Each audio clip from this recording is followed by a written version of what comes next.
देता गे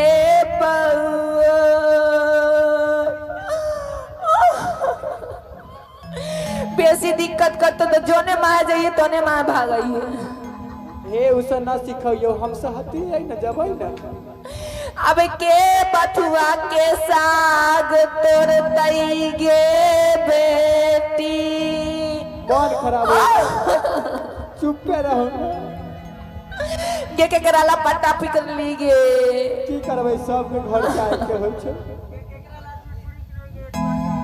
गे हमारा नामोलिया बेटी आए चुपे रहो चुपे रहो मैया सुना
यज्ञकर्ता महोदय की तरफ से यानी पूजा कमेटी की तरफ से सूचना इस कन्यादान में 501 रुपये से निछावर दिए हैं।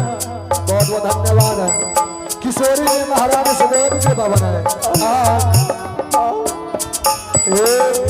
एक कोखिया से